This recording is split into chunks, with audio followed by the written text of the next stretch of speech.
23 नवंबर 1942 जब दुनिया की सबसे बड़ी जंग चल रही थी, वर्ल्ड वॉर टू। एक रात जब समंदर बिल्कुल शांत था, एक शिप पर अचानक एक मिसाइल लगता है। मिसाइल लगने की वजह से शिप का एक हिस्सा डूब जाता है और जो लोग बचने की कोशिश करते हैं उनका जीना मुश्किल हो जाता है। समंदर के बीच एक लाइफ बोट में बैठा एक आदमी अपनी जान बचाने की कोशिश कर रहा होता है। उस आदमी का नाम था पॉन लीम। पॉन लीम के पास कुछ भी नहीं था, ना पानी, ना खाना, ना कोई मदद करने वाला, और खौफनाक समंदर में बिल्कुल अकेला। ये समंदर था एटलांटिक ओशन, जो दुनिया के सबसे बड़े और गहरे समंदरों में से एक है। ये इतना बड़ा है कि इसमें इंडिया जैसे 32 देश, जबकि पाकिस्तान जैसे 120 देश आ सकते हैं। इसकी लंबाई लगभग 41,000 किलोमीटर है और ये 106 मिलियन स्क्वायर किलोमीटर से भी ज्यादा एरिया में फैला हुआ है। सोचिए, एक इंसान जब इतने बड़े और खौफनाक समंदर में अकेला हो, जहां हर तरफ बस गहरा पानी हो और कोई मदद ना हो, तो उस इंसान का हाल क्या हो सकता है। पॉन लीम, जो असल में लिंग शिंग के नाम से जाना जाता था, 1980 में चाइना के ग्वांगडोंग शहर में पैदा हुआ। बचपन से ही उसका मन समंदर की तरफ था। उसने छोटी उम्र में ही डिसाइड किया था कि वो एक सेलर बनेगा और अपनी जिंदगी समंदर के सफर में गुजारेगा। पॉन लीम का अपना शहर ग्वांगडोंग चाइना का एक पोर्ट सिटी था, जहाँ पर बहुत सारे लोग समंदर में मछुआरे का काम करते थे। वहाँ की जिंदगी और समंदर में काम करने का जुनून ही था जो उसे समंदर की तरफ खींच लाया। इसीलिए उसने 14 साल की उम्र में अपने घर वालों को छोड़ा और अपने करियर की शुरुआत की। पॉन लीम ने अपने सफर की शुरुआत ब्रिटिश मर्चेंट नेवी से की थी, जहाँ पर उसने अपना पहला जॉब किया था। आखिर वो ब्रिटिश नेवी में क्यों गया? इसका जवाब है, उस वक्त ब्रिटिश मर्चेंट नेवी काफी पॉपुलर और एडवांस नेवी थी, जहाँ पर प्रोफेशनल और अच्छी ट्रेनिंग दी जाती थी। ब्रिटिश नेवी ज्वाइन करने के बाद पॉन लीम को दुनिया के कई अलग अलग हिस्सों में सफर करने का मौका मिला। समंदर के साथ अपने जुनून को आगे बढ़ाते हुए पॉन लीम ने नेवी में कई साल काम किया। 1942 में पॉन लीम द बेन लोमोंट नाम की ब्रिटिश मर्चेंट शिप पर सफर कर रहा था, जो वर्ल्ड वॉर 2 के दौरान यूरोप के वार जोन में सफर कर रही थी, जहां पर हमेशा खतरा मंडलाता रहता था। सफर के दौरान एक जर्मन सबमरीन ने इस शिप पर टॉर्पेडो मिसाइल से अटैक किया, जिसकी वजह से शिप डूबने लगा। पॉन लीम और दूसरे क्रू मेंबर्स को अपनी जान बचाने के लिए लाइफ बोट में उतरना पड़ा। जब शिप पूरी तरह डूब गया तो पॉन लीम दूसरे लोगों की तरह समंदर में गिर गया, लेकिन किस्मत ने उसका साथ दिया और जल्द ही उसे एक लाइफ बोट मिली जो शिप के डूबने के बाद भी पानी में तैर रही थी। उसने जल्दी से उस लाइफ बोट को पकड़ा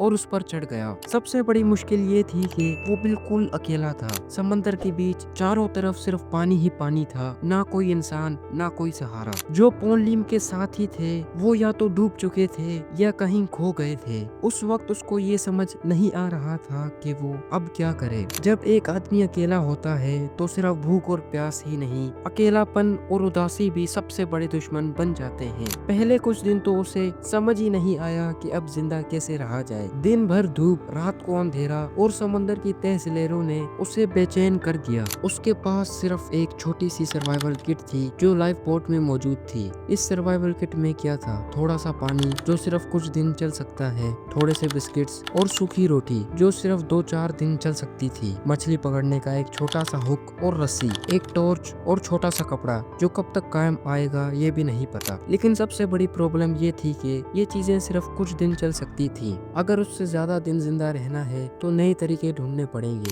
अब पॉन लीम की असली सर्वाइवल की जंग शुरू होती है। पॉन लीम को समझ आ गया था कि अगर उसे जिंदा रहना है तो सिर्फ बैठे रहने से कुछ नहीं होगा। उसे अपनी हिम्मत और अपनी अकल का सही इस्तेमाल करना पड़ेगा। उसके पास जो थोड़ी बहुत चीजें थी उन्हीं से जान बचानी थी। पानी और खाना सबसे बड़ी दिक्कत थी। सर्वाइवल किट का पानी सिर्फ कुछ दिन चला, लेकिन समंदर का पानी पीना नामुमकिन था क्योंकि वो पानी बहुत नमकीन था। पॉन लीम ने बारिश के पानी को जमा करना शुरू किया। जब भी बारिश होती वो अपने कपड़ों और लाइफ बोट के कवर का यूज करके पानी को जमा करता। भूख के लिए उसने शुरू में सर्वाइवल किट की बिस्किट्स और सूखी रोटी खाई, लेकिन ये बहुत जल्द खत्म हो गई। अब उसे मछली पकड़ने पकड़ने का तरीका ढूंढना था। उसके पास एक मछली पकड़ने वाली हुक और रस्सी थी, लेकिन बिना चारे के मछली नहीं पकड़ी जा सकती। तभी उसने एक नया तरीका सोचा। उसने अपने कपड़ों के टुकड़ों और लाइफ बोट के कुछ चीजों से अपने लिए एक मछली पकड़ने वाली जाली बनाई और उस जाली की मदद से वो छोटी छोटी मछलियां पकड़ने लगा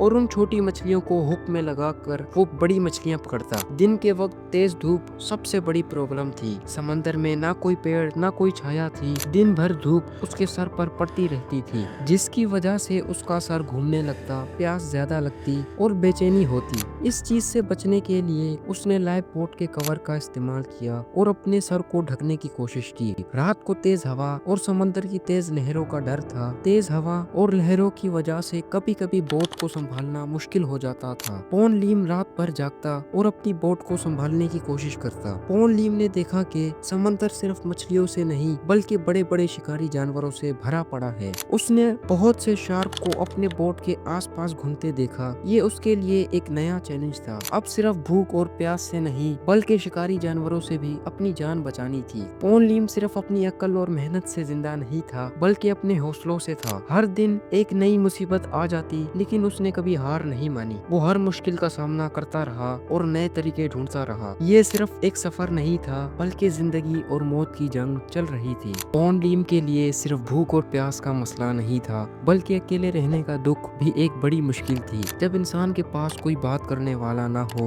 कोई मदद करने वाला ना हो, तो इंसान अंदर से टूटने लगता है। ये पॉन लीम की सबसे बड़ी लड़ाई थी, अपने जज्बात को काबू में रखना। पहले कुछ दिन तो उसे यकीन था कि कोई शिप आएगी और उसे बचा लेगी, लेकिन जब कई दिनों तक मदद नहीं आई तो उसका दिल टूटने लगा। उसके दिल में डर आने लगा कि कहीं वो यहाँ हमेशा ना फंसा रहे। अकेले रहने से परेशान होने के बजाय उसने अपने आप को बिजी रखने की कोशिश की। वो मछली पकड़ने के नए तरीके सोचता, वो लाइफ बोट को और मजबूत बनाता, वो अपने कपड़े और चीजों को ठीक करता, वो अकेले बैठकर अपनी फैमिली और गुजरे हुए जिंदगी के बारे में सोचता। ये सब उसके दिमाग को शांत रखने और पागल होने से बचाने का तरीका था। हर दिन एक नई मुश्किल आती, लेकिन पॉन लीम ने कभी उम्मीद नहीं छोड़ी। तन्हाई पॉन लीम की सबसे बड़ी दुश्मन थी, लेकिन उसने अपने हौसलों से इस दुश्मन को भी हरा दिया। जब 1-2 महीनों तक कोई मदद नहीं आई तो उसके दिमाग में एक ही सवाल था, क्या मैं कभी बच पाऊंगा? अब पॉन लीम को दिन और महीनों का कुछ पता नहीं चल रहा था। समंदर का हर दिन एक जैसा लगता,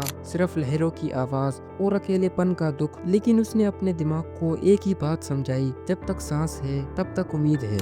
आखिरकार 80 दिनों बाद उसको एक कार्गो शिप दिखी। वो बहुत खुश हुआ और उस शिप को जंप मारकर और अपने हाथ हिलाकर सिग्नल देने की कोशिश करता है। उसको एक उम्मीद दिखती है, लेकिन वो शिप पॉन लीम को नहीं देख पाती और उसके पास से गुजर जाती है। ये सब होने के बाद पॉन लीम का दिल पूरी तरह टूट चुका था। उसने सोचा अब बचने का कोई चांस नहीं। अब पॉन लीम 100 दिन से ज्यादा गुजार चुका था। उसका बदन पतला हो गया था, हाथ पैर कमजोर हो गए थे। मछलियाँ और समंदर के परिंदे उसका अकेला सहारा बने। बारिश का पानी उसके लिए एक दावत था। उसका दिमाग अब भी एक ही बात सोचता, मुझे जिंदा रहना है। लेकिन अब एक और मसला आ गया था। उसका बदन धूप और समंदरी पानी की वजह से जलने लगा। उसके हाथों और पैरों पर छाले पड़ गए। सर तेज धूप से दुखने लगा था और कभी कभी उसे लगता था कि वो होश खो देगा। लेकिन उसने अपने आप से कहा, अगर मैंने अब हिम्मत नहीं हारी तो एक दिन जरूर बचूंगा। 133 दिन बाद एक दिन उसे दूर एक समंदर में एक शिप दिखी। उसका दिल जोर जोर से धड़कने लगा,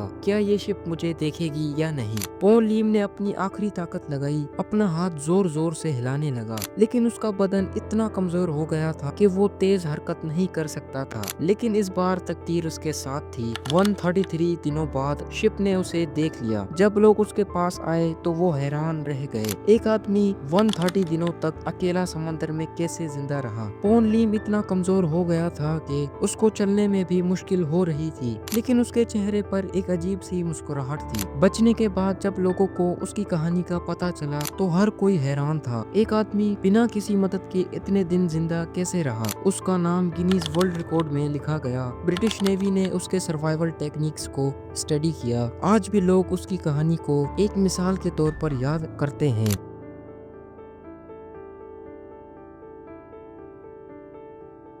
उम्मीद है अननोन टीवी की ये वीडियो भी आप लोगों को पसंद आई होगी। आप लोगों के प्यार भरे कमेंट्स का दिल से शुक्रिया। मिलते हैं अगली शानदार वीडियो में। अल्लाह हाफिज।